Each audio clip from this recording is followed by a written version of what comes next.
तुम्ही बघत आहात प्रखर न्यूज.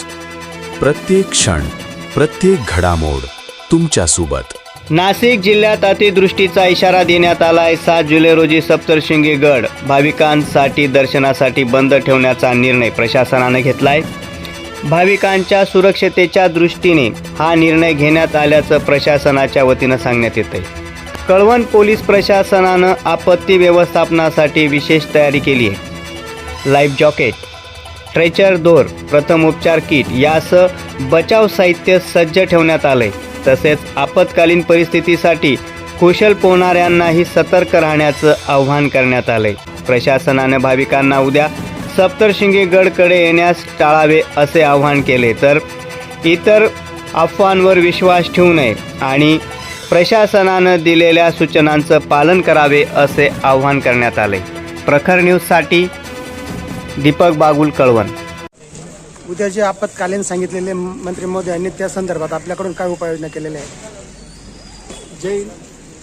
पोलीस दलाकडून उद्या रोजी माननीय SP सर यांनी नुकतंच एक हाय अलर्ट मीटिंग घेऊन सर्वांना अलर्ट दिला आहे आणि ज्या ज्या ठिकाणी निर्देशित केले त्या ठिकाणी विशेष बंदोबस्त देऊन त्यानंतर सर्व सुरक्षिततेच्या उपाययोजनांवर त्यांनी माहिती दिलेली आहे.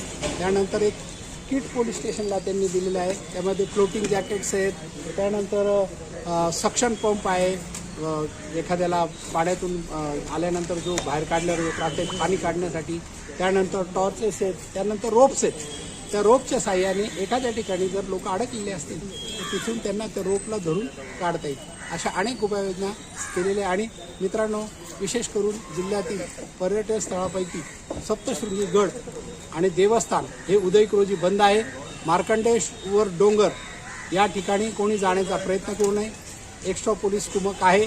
सर्व पोलिसांनी किनाऱ्यावरील गावातील लोकांना अलर्ट केलेला आहे.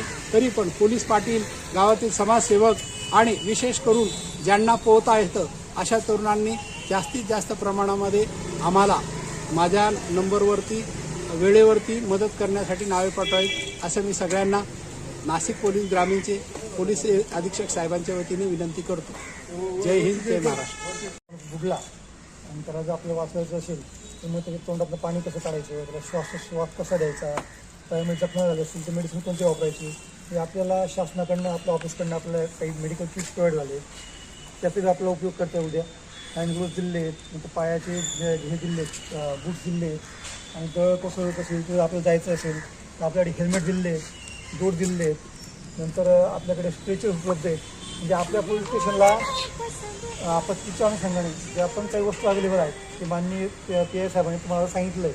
म्हणजे उद्या उठून आपल्याला एखादी घटना घडते आपल्याकडे काय अवेलेबल हे आपल्याला माहीत नसतं. त्यामुळे आजची ट्रेनिंग याच्यासाठी आहे की आपल्याकडे या सगळ्या वस्तू अवेलेबल आहेत.